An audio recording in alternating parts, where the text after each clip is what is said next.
Alright, welcome back. I thought I was never going to be back. I was caught up in a maelstrom of activity the last few days. Ended up pruning apple trees all day today. Gotta be one of my favorite things to do on the farm, without a doubt. There's just something kind of special I feel about working with plants that last or live for many years. Although these are dwarf stock trees, so unfortunately they only are supposed to be like optimally productive for about 10 years. And they're already like going on 13, 14 years old. But on the other hand, the advantage of that is that you can basically go to town on them. They're great training trees.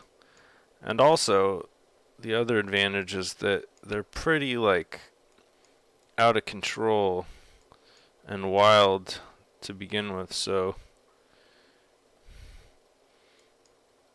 that gives you a lot of opportunities to practice.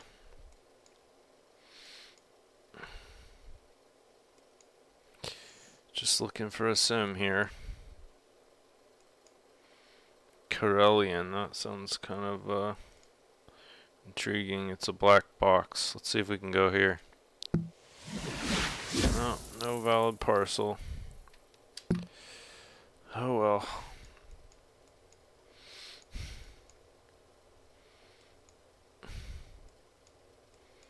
Always stuck on the fringes as usual. Misty Beach, huh? Cafe Mar. Doesn't look like there's anything on that sim.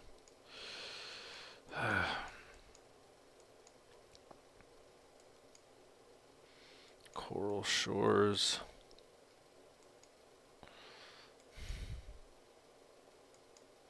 Had lots of corals. Wonder if one person owns all those sims. Probably. Dream World Moon. That looks kind of interesting. Let's see if we can go here.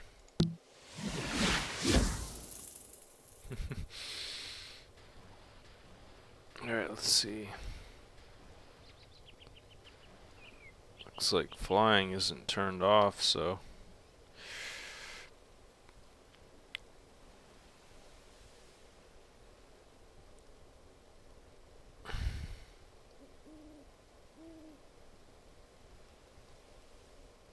I think I might try going a little bit slower this time around. Not only will that at least partially mitigate that annoying graphical jagginess, but it may actually make the stream a little bit more entertaining too.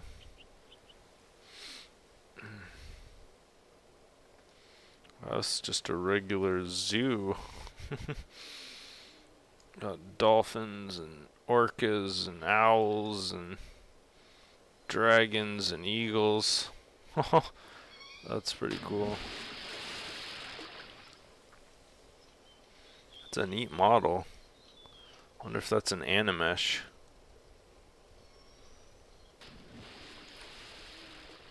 No, it's just a multi-model animation, but still pretty cool. Oh, we got ducks. Wow, those are gorgeous. Especially this one. Lest we forget. It's an awesome model. Mazzolina Mina.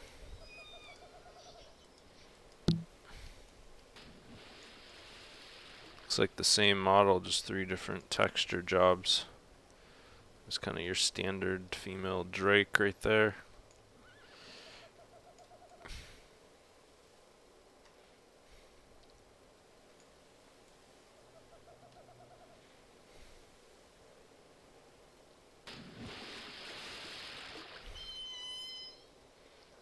kind of trippy. What's going on?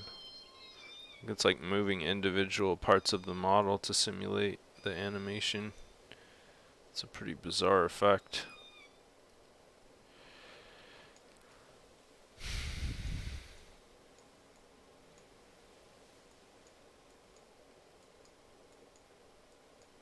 Just getting sort of like a grand overview of the whole sim here.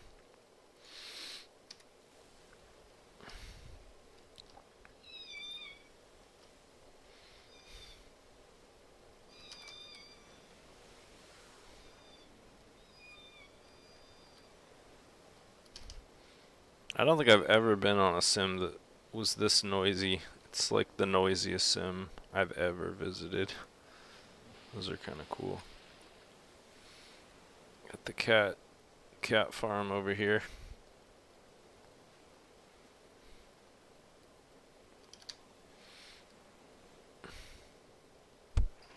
Whoa. Some kind of a launch pad. That's kind of cool.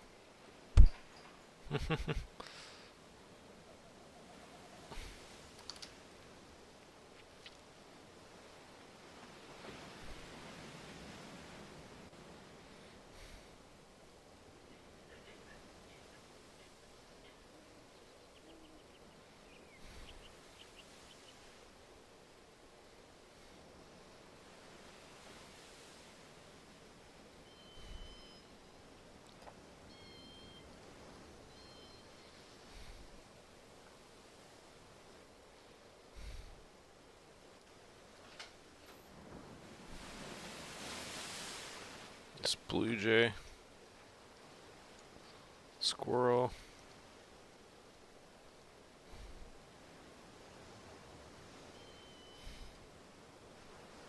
Good thing I have radio turned off, otherwise I'd be having to listen to country music right now.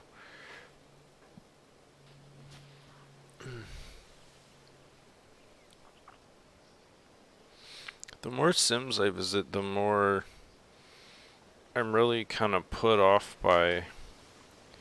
Is that a bromeliad? Kind of looks like one. Just says plant smash, no description. It's a nice little build though. I feel like Fulbright is like way overused on Sims. Yeah, there's a beautiful swan.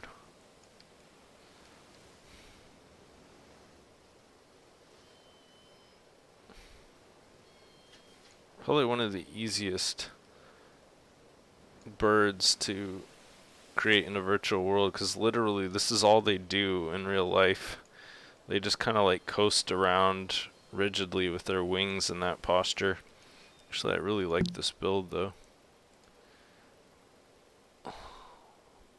Lotlos.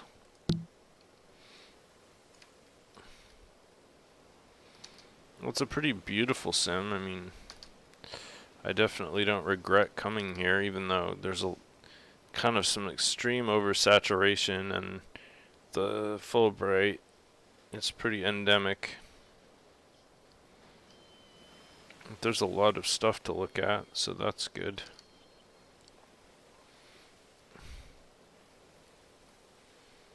I notice all these animals, or at least a lot of them, have like a status text above them, kind of implying that there's some kind of an RP sort of thing going on here.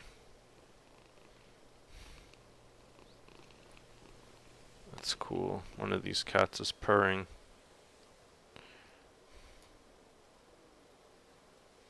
Casper, 2,193 days. Maybe that's like how long they've been rezzed, or I don't know. That's a long time though, if that's what that means. Alright, pretty much saw everything on the sim. It's mainly just some terrain and a bunch of animals and stuff, so... Or in this quadrant of the sim, I should say, since there's four quadrants it looks like, so I'm just gonna systematically fly over to the next quadrant and see See what's going on over here. Looks like maybe the same creator.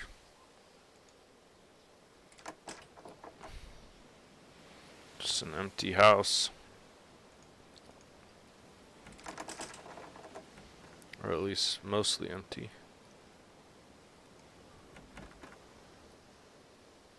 Looks like it might be a work in progress or something.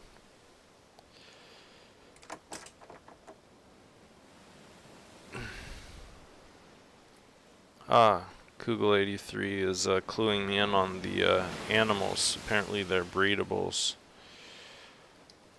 So does that mean like you can take two and they can produce an offspring? Is that literally what that means?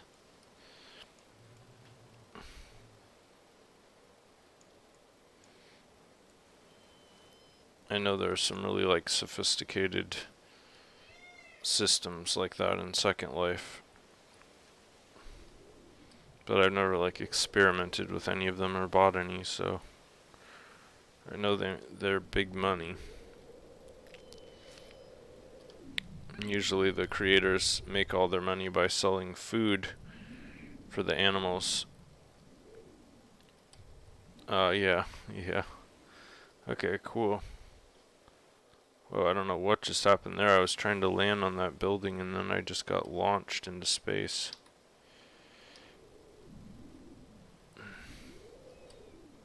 Weird. I wonder if I got kicked off that side of the sim or what. This looks really interesting over here, so I want to actually kind of check it out. Yeah, okay, so a security orb like booted me from that side of the sim, but that's okay. I'll just check it out with my eye on the sky here. It was weird when the first time it booted me, it didn't even give me a message. It just kicked me out. Looks like, cool. I think that could be fun as like a little mini game in Second Life. To buy like a breedable animals.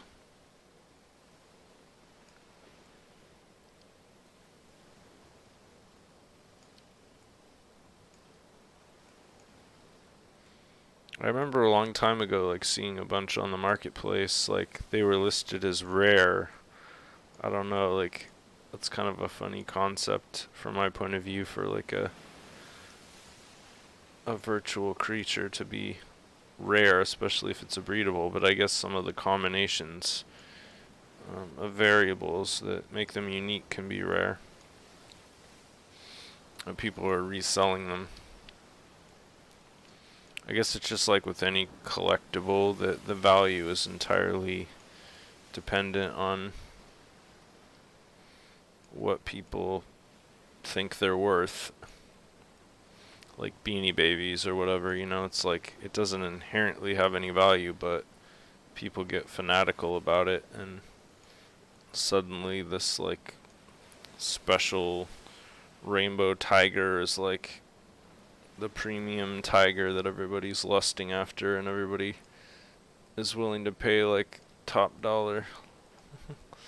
Wow, this is a really nice texture job on this cast iron piece here.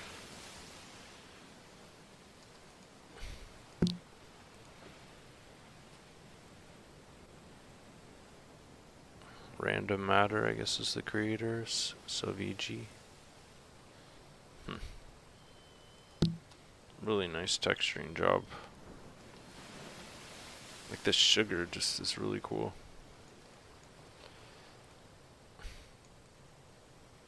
Making me hungry looking at the breakfast.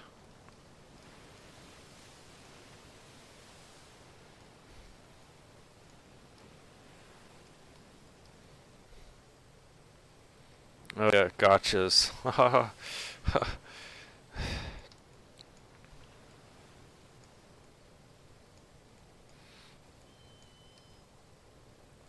This little mini tree is cool. That's like a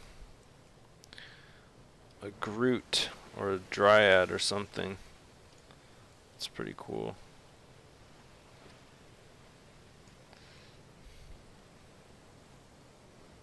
It's a nice texture job on that foamy sink. Well, never leave a pie on your counter in your virtual house. In Second Life, when Neotoy Story is around, because he will take your pie and gobble it up before you can even realize it's missing. That's cool. One of these days I'm totally going to do this. I'm going to read a recipe for something in Second Life, and then I'm going to cook it in real life and make a video on that, because I've always thought that would be like a really fun thing to do in a video.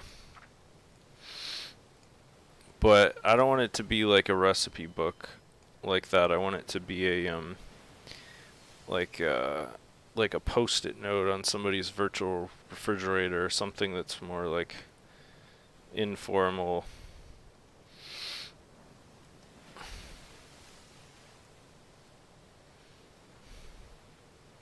What is this? It's like a jelly bean or a pill or something.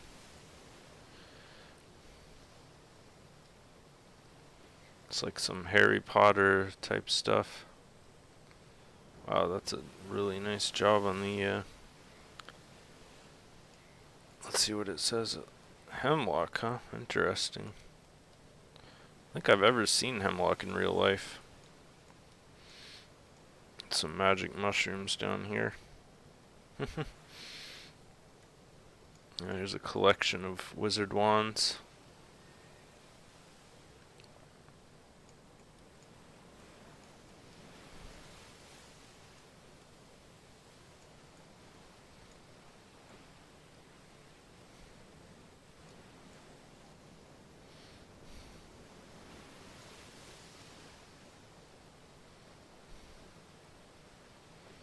Spilled the salt. These are great props.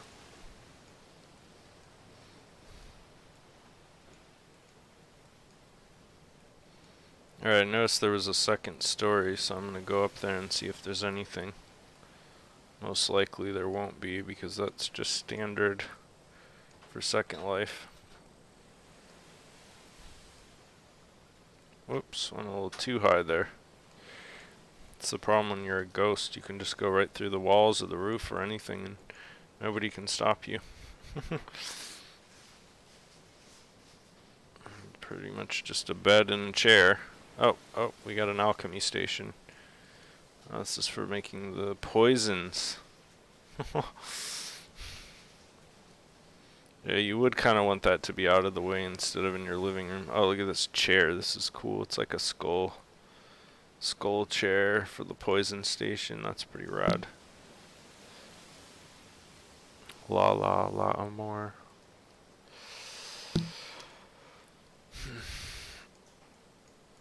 Okay, so that's everything in the witch's bungalow over here. Oh, here's an actual witch. Oh, it's just a weather vane. That's pretty cool, though. It's a nice piece of artwork.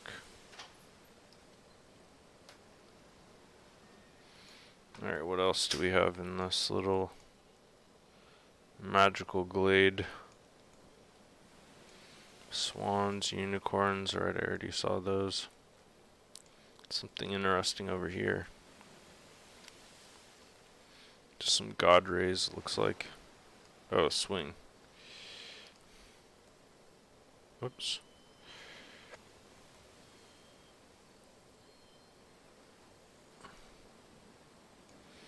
Little fox. Chilling on a fox den.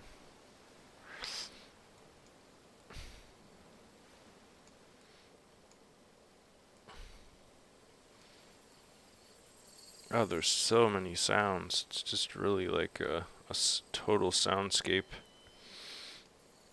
Uh-oh, they left their hot plate on. I could start a fire. Oh, we can't turn it off for them.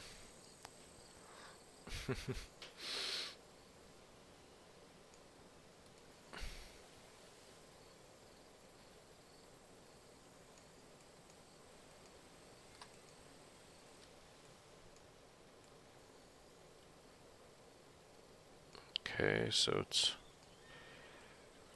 This isn't the same place that I was in before, but it's very similar.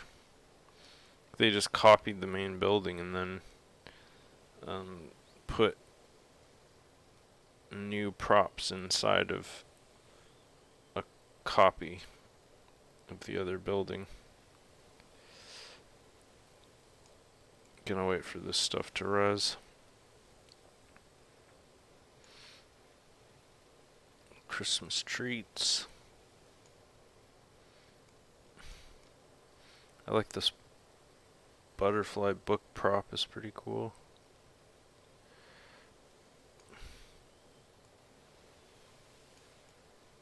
It's like a scrapbook. Oh, there we go, they finally resed. Don't mind if I do.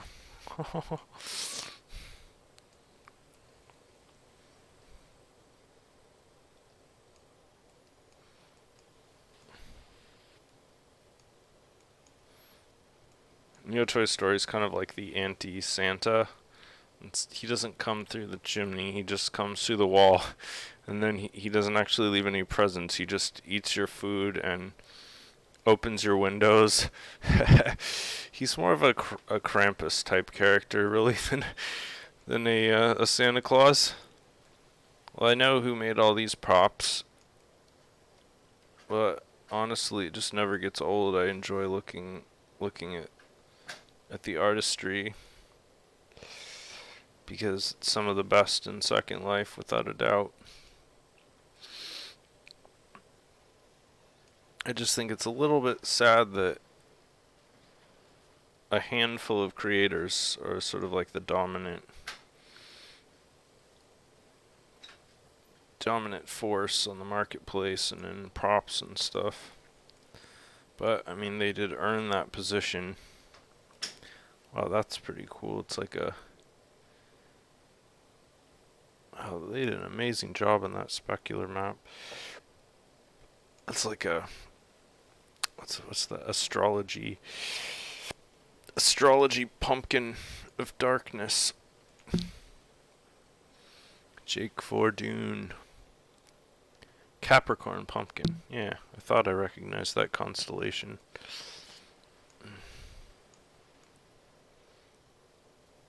It's a highly optimized typewriter. Sweetheart, please, please don't be so depressed. We'll be married soon, and then these lonesome nights will be over forever. And until we are, I am loving every tiny minute of the day and night. Maybe you won't understand this, but sometimes when I miss you most, it's hardest to write, and you always know when I make myself just the ache of it all, and I can't tell you. To be concluded.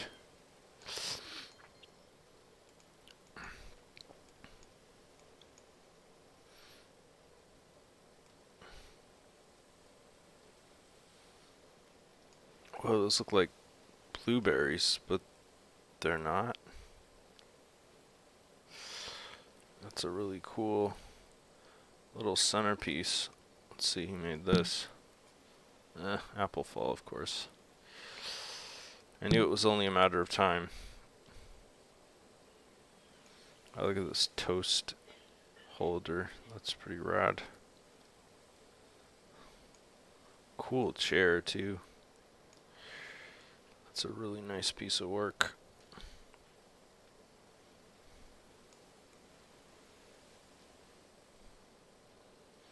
This whole set is probably, I'm guessing, an Apple Fall set, so I'm not gonna check the maker. It's kind of cool, you get to see how much of the prefab comes with the build versus what people decide to put into the house to sort of customize it, because a lot of that stuff was present in the other one, but then there were a bunch of unique objects. So yeah, like different bed style. Oh, that's a really detailed pocket watch. Sorry, it's not the right time though.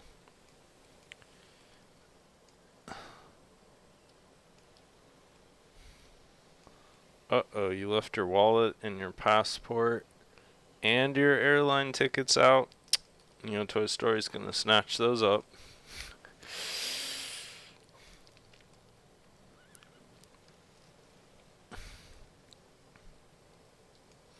A writing desk. I didn't even see this over here. I know for a fact that this is either Dust Bunny or Applefall because I was on their shop. Yeah, I think that's Dust Bunny. Yeah, called it. I was on their shop yesterday looking at items just because I'd seen so much of their products in World. I was like, I finally need to just go there and look at the shop and see like how mind-blowingly awesome it is. And I did, and I was actually like surprised because it wasn't quite as mind-blowingly awesome as I thought it would be. Like, yes, there were a bunch of high quality pieces there, but honestly, it didn't seem all that different from most more like high-end shops in Second Life. So I was really surprised. There was even some items on there that weren't like mind-blowing. I was like, those are just kind of average. So that was interesting. Let's see if there's a security orb over here. So far, so good. So we got like a standard medieval castle. Guess I might as well like land on the top and work my way down instead of vice versa.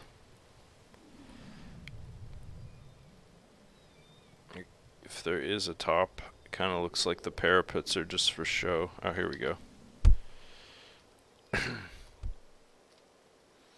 Yeah, so there's no way down.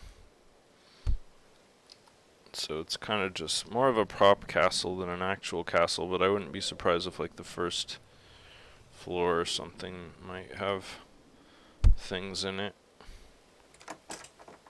It's a trap door.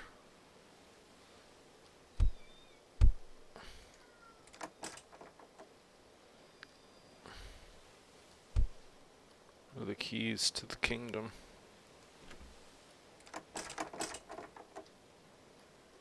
It's actually kind of a pretty view there with the sunset and that little pond. Oh, there's more buildings outside. I'll have to check those out when I'm done in here.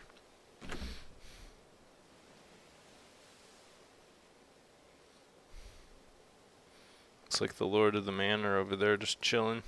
I'm gonna end up in the dungeon for sure.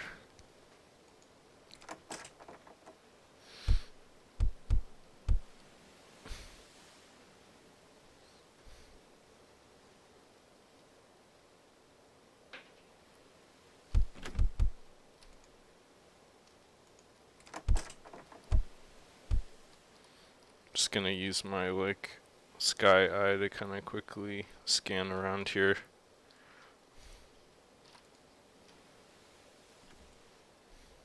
It's a huge fireplace. Pretty much like the biggest fireplace I've ever seen in a castle.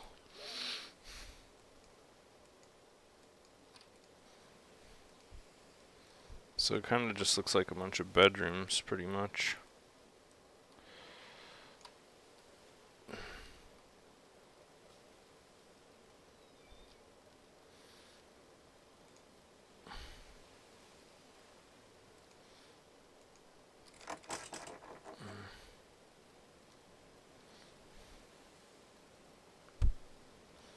Alright, let's see what's over here in this like barn next door.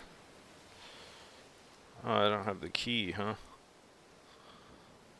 After I took all those keys that were hanging up in the castle, you'd think I'd be able to get everywhere, but apparently not. Oops. Also, just an empty building, apparently. So it's just a prop barn, I guess.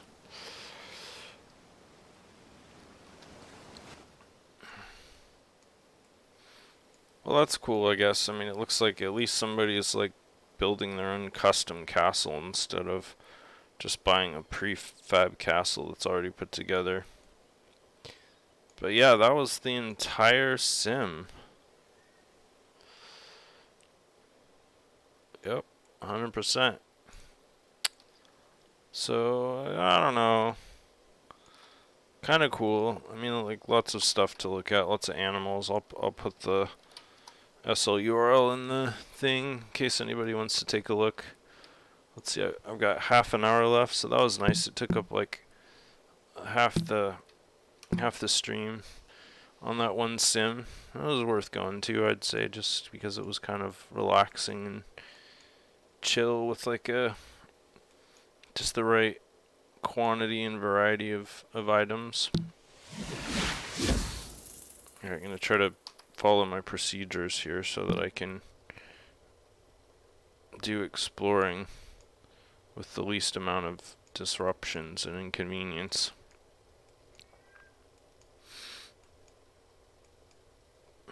Desert Isle. Okay, I'm gonna try this. I really wish I knew what that no valid parcel meant, because I've seen it quite a lot and it's really mysterious, because like you can see that green dot, somebody's there, somebody's on the parcel, so that implies that it is valid, but it gives me that weird error message when I try to teleport there, so I don't know what it means. Western Asquith. This looks promising. I'm gonna put myself down in the middle of nowhere. Yeah, see, more no valid parcels, so it's just a total mystery. Somehow I lost my landmarker too when I was kicked out of there.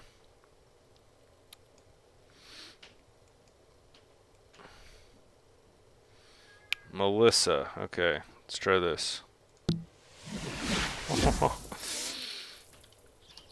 Randomness is increasing exponentially. Oh, this looks pretty awesome.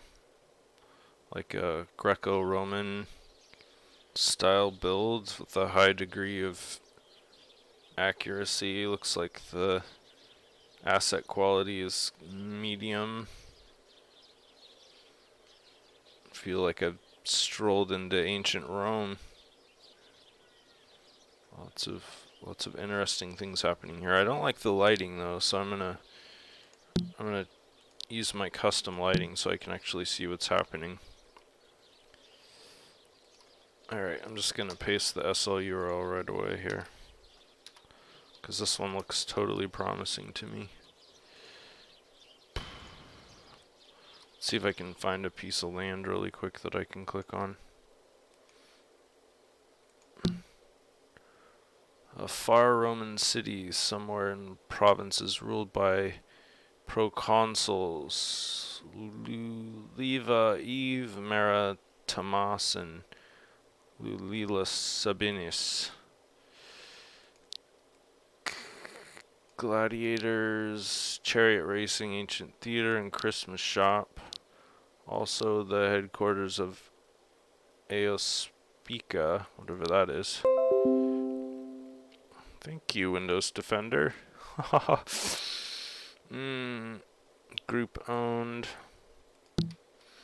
Wow, this is a cool looking sim.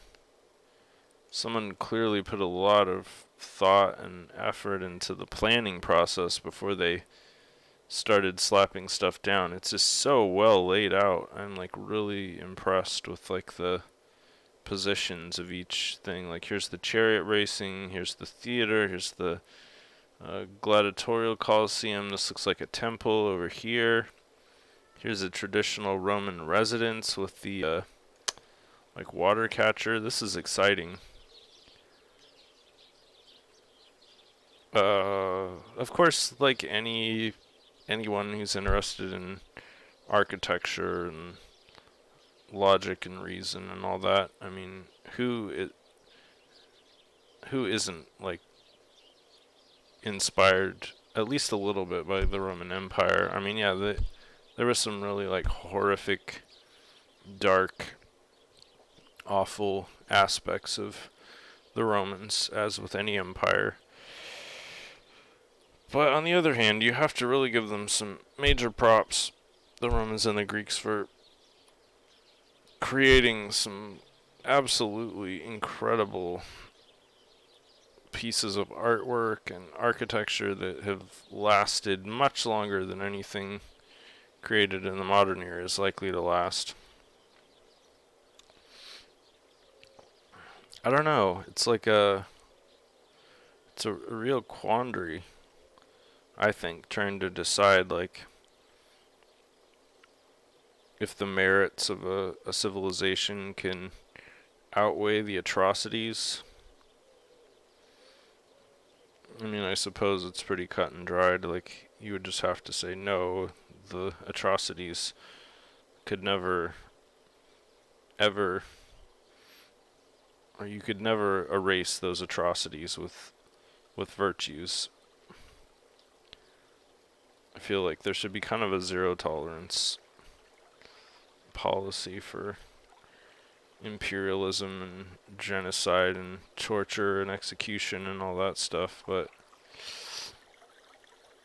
that's the nice thing about history is it's already happened. So like unless you have a time machine, moralizing is kind of pointless and ridiculous. This actually is reminding me a little bit of my oldest landmark in Second Life, which I kind of want to show this off because I think I don't know, it's kind of cool as a historical thing. These are all pretty random. I've never actually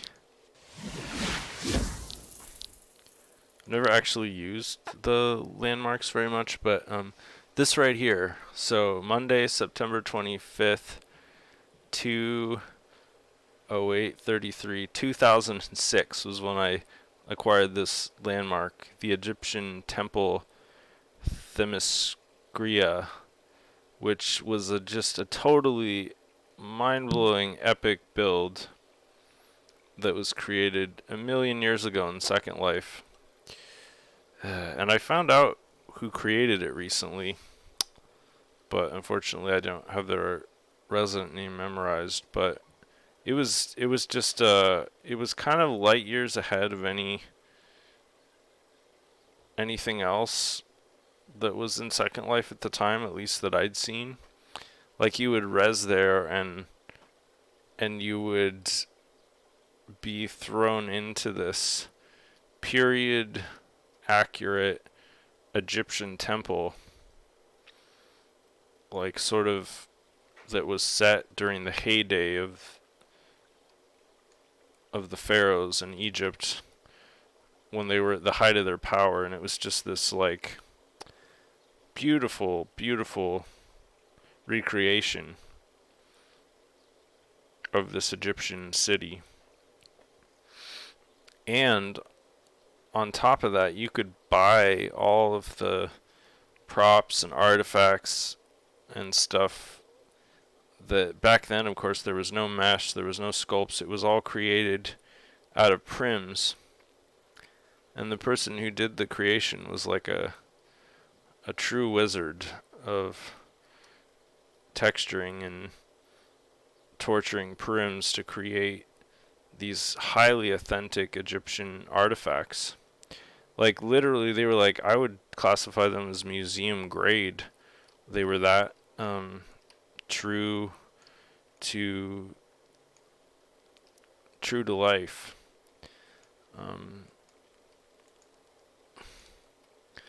And on top of that, they were a good scripter, so they had scripted some really cool like kiosks for buying the items where you could actually like preview them in 3D, and then you would like be able to click on them and buy them. Oh, whoa, that's cool. A curtain that you click on it and the curtain parts. That's pretty cool. I haven't seen that before in Second Life.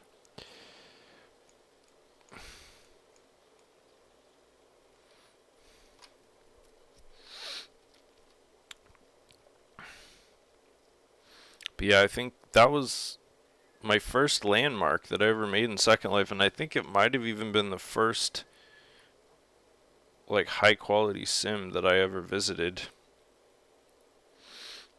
and it left a huge impression on me as an introduction to like the potential of Second Life or the capabilities of the platform. Like when I saw these period artifacts, and it was like going through a museum of Egyptology, seeing all the like sarcophaguses and cartouches and uh, vessels and all the like little artifacts that the pharaohs were buried with.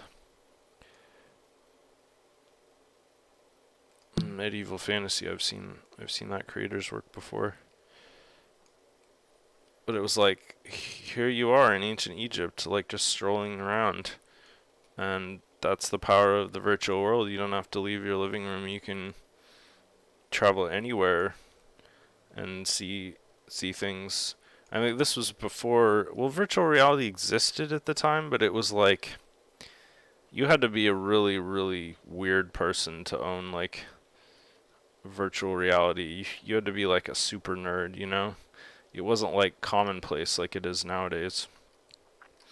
And because of that, unfortunately, the technology was not very highly developed. So once again, you had to have like elite tech skills to be able to get the VR working, and there were so few platforms that even supported virtual reality, and of course processors and GPUs back then were so weak that they could barely handle like even, you know, millions of colors. So it was kind of a stretch to ask them to be able to pull off virtual reality with any sort of a decent level of quality.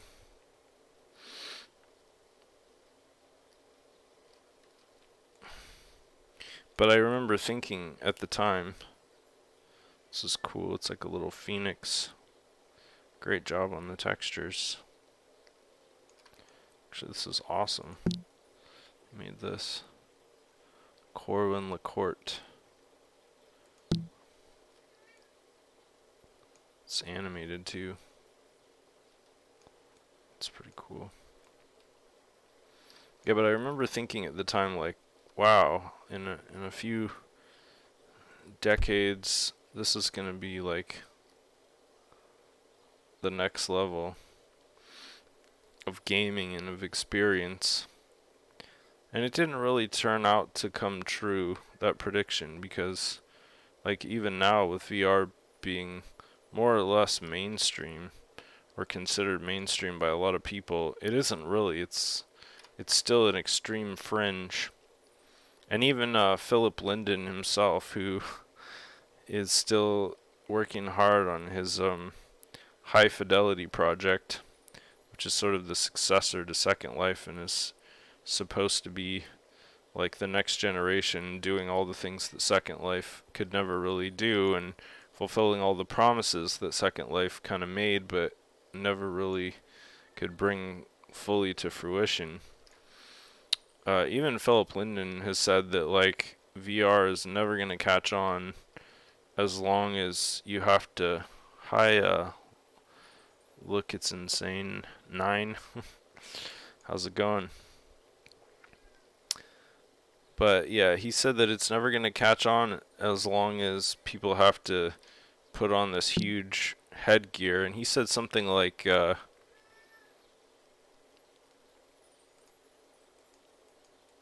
I can't close the window for some reason. He said something like, once VR technology has reached the size and weight and ease of use as ski goggles, then it can potentially go mainstream. So no matter how you slice it, if you look at all the technology we have today, like the most advanced stuff in the field, like Google Glass, which basically was a huge failure. we're still like maybe a decade away from reaching that level of sophistication. I guess some company recently just released a new technology. I don't. It's not Samsung. It was one of the S. It wasn't Sony either. It was one of the corporations that has their name starts with an S. Ugh, I wish I could remember. But they created this pair of glasses that actually shoot a laser onto your retina. Like it's a laser projector that projects the images directly onto your retina. And that's both the holy grail and, in my opinion, the only real solution to advancing virtual reality. Because we're never going to get anywhere with these ridiculous headsets. That's never gonna that's never gonna catch on. So you got to be able to miniaturize it to such a degree that it basically feels like you're just putting on a pair of glasses, or like Philip Linden was saying, ski goggles.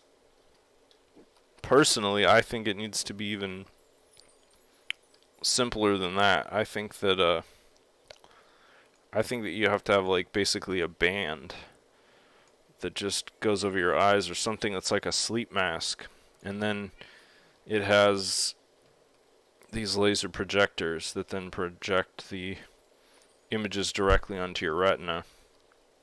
Ultra low power, ultra high resolution, super lightweight. It's got all the advantages that you really would expect true VR to require for it to be something that is considered truly mainstream, ubiquitous, easy to use. And of course, offloading the majority of the processing effort onto higher end GPUs is also critical for VR. But yeah, once we reach that stage, which may happen in 5 years, but probably more likely to happen in 10 to 15 to maybe even 20, then you've created like a whole new branch of reality for like the direction that things can go in terms of technology and experience, really, because at that point it won't really be as necessary for people to travel, because you'll be able to just have a drone switch on in another country, and you'll be able to have a telepresence there via virtual reality, just like in Second Life.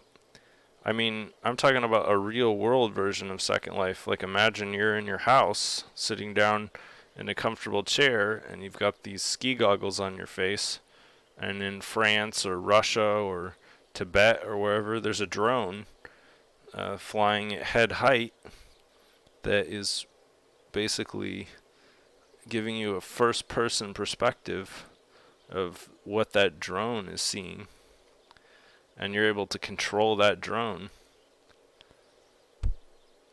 Then that makes a pretty big difference in terms of how you can just be wherever you want to be at any time with the lowest possible impact and cost.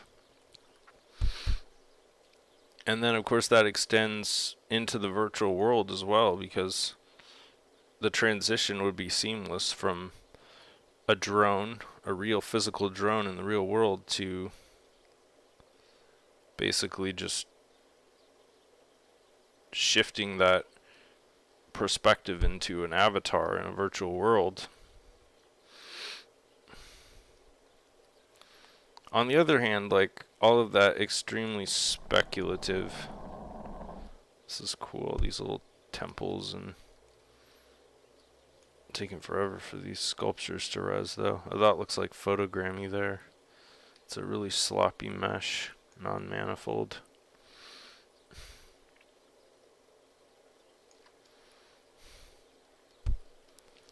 Yeah, whether or not these speculative technologies will ever be realized is kind of anybody's guess.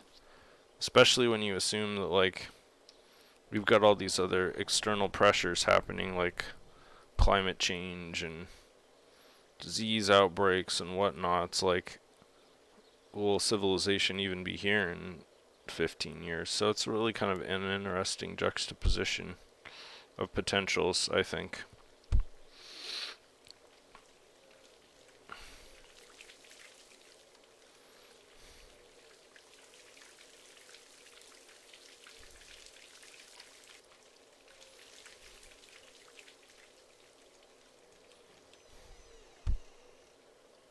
Here we go. This is actually something that's really cool. I wish I could remember what it's called, but in Roman architecture, there's this fascinating concept where the inner courtyard or inner area of the dwelling is open with these slanted roof panels that direct rainwater and stuff into the center of the house and into like a reservoir in the house so that you always have water. And during the summer, it actually cools the rest of the house. It's actually a really incredible innovation for architecture and dwellings. Something we don't really do in modern architecture, which is tragic because it's a way to harness the elements to reduce energy costs. And it's also, I think it just makes a really pleasant environment. I mean, of course, there are other concerns like mosquitoes and stuff like that, but most of those technical challenges are pretty easy to overcome with modern technology. And there's so much to see on this sim, and it's just so well like put together. Like as I'm walking around, I don't feel like I'm ending up in any dead ends, or like there's more or less pathways that link all the various zones together. The only critique I would have so far is like what I said in that other sim, that Fulbright botanicals are used far too often for landscaping, and they just honestly they look like shit, especially like if you turn the lights off. Like check this out. Put this to midnight. You'll see at midnight you still have the Fulbright stuff looking more or less like it's lit up. Actually, I'm not seeing as much Fulbright as I thought. Just a few things. I don't know, maybe it's just bad sprites. I thought they were Fulbright, but I think it's just the textures are, because they're planes, they get like a uniform reflection of light, which makes them look Fulbright. Like see how those flowers are all lit up? So they're actually not Fulbright. My bad. So here's some geese, I guess, instead of swans. These are really fantastic. This is an amazing a masterful level of optimized detail on these.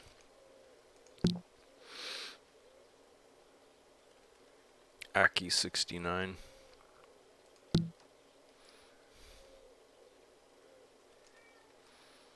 They really look good on that full reflection water too. Although it keeps blinking in and out of existence. God knows why.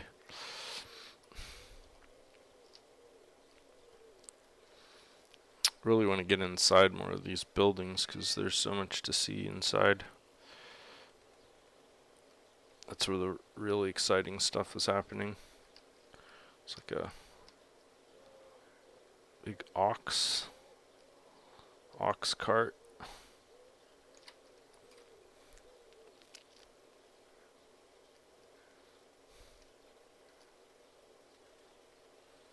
More photogrammy.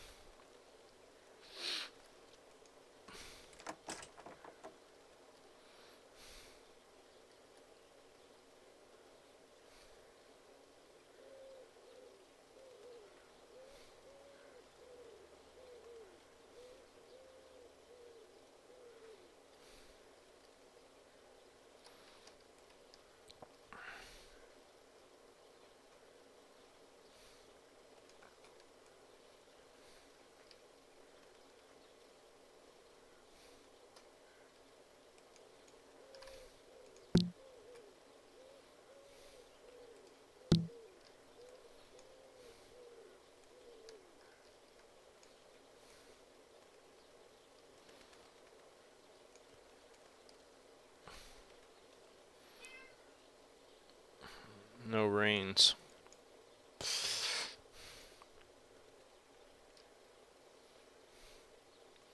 I feel like it's almost worth it coming to the sim just to see all the sculptures, because there's a lot of them and they're all pretty cool. Some cooler than others, but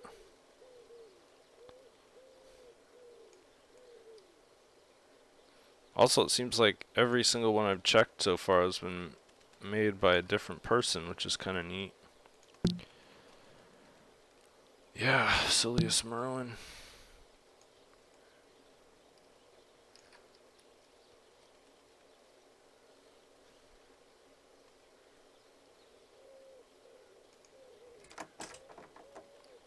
Here's like the central courtyard of the whole village. Like a really spectacular fountain.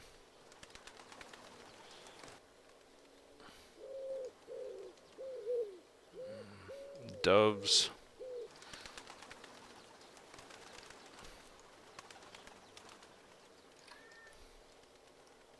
Flapping all over like we're in a John Woo movie.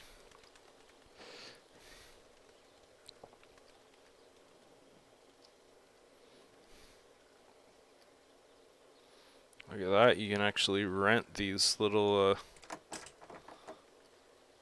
Roman apartments here. That's kind of cool. Of course, they're unfurnished because nobody's actually occupying them.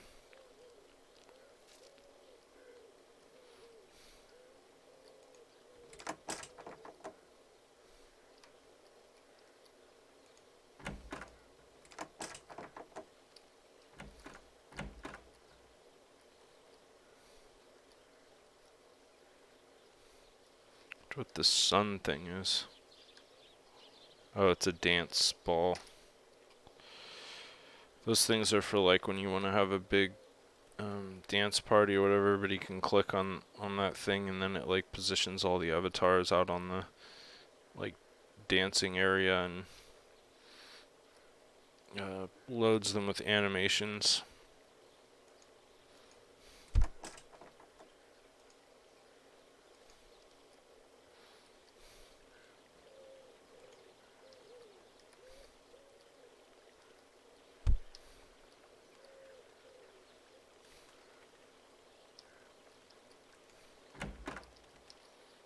God, it's really hard to navigate with this frame rate issue.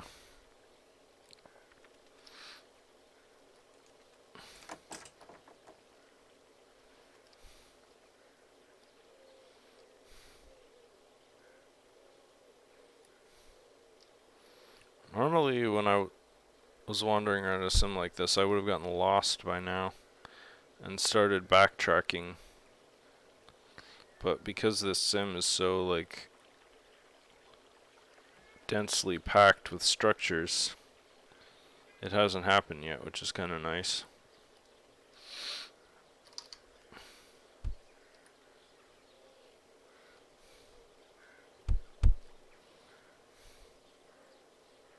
So I think this is like the gladiatorial pit. Yeah. Like the elite sit up here watching the the gladiators fight to the death as some like court jester Neotoy story plays on the pipe organ to help stoke their bloodlust.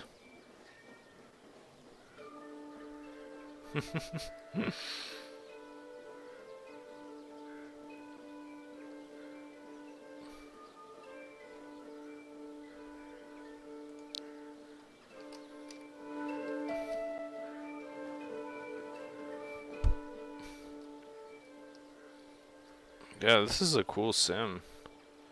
I highly recommend. I feel like I've only scratched the surface too. There's a lot more to see. Ugh, come on, load. There's the zoo over here. Oh, did Romans actually have zoos? Maybe they did. I don't know. Maybe it's not a zoo. Maybe it's a like a barnyard type situation. Gotta keep those lions fed, you know, on Christians.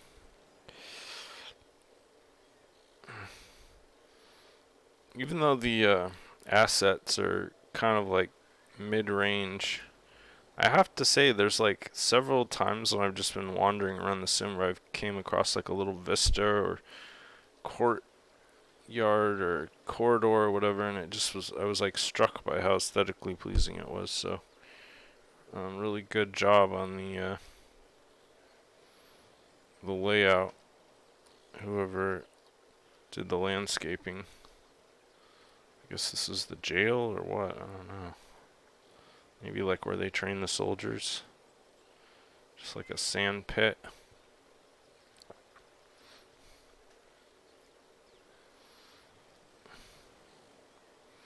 I haven't even seen the ship area yet.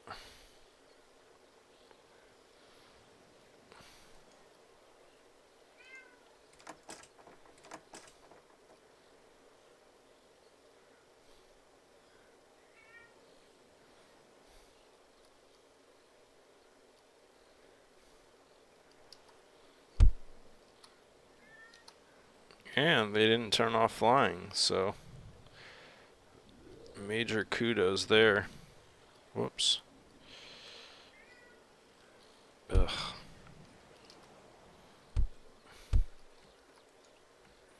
This looks like the mausoleum, basically. All these tombs are sealed.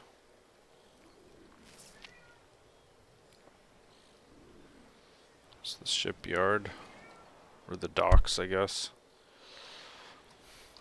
Yeah, this is totally one of those sims where they had all of the ingredients. Like they had someone who is really good at landscaping and patterning and asset creations or selection, and just like put it together really well, but they probably did it like 5 or 6 years ago, so it looks pretty dated now. But it's still like pretty compelling for being something that was made with mid-tier assets. I mean, honestly, this is a much better experience than a lot of sims I've toured recently that had a lot higher quality assets but were really poorly envisioned and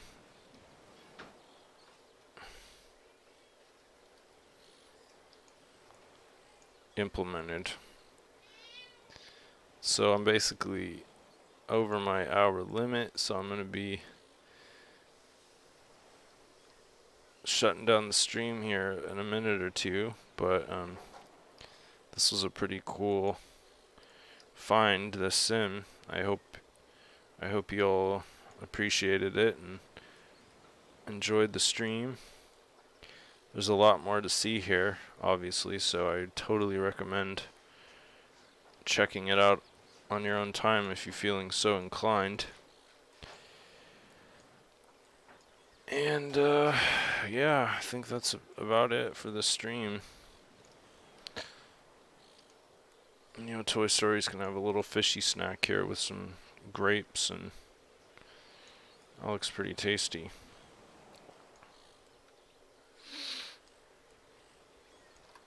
Alright, catch y'all later.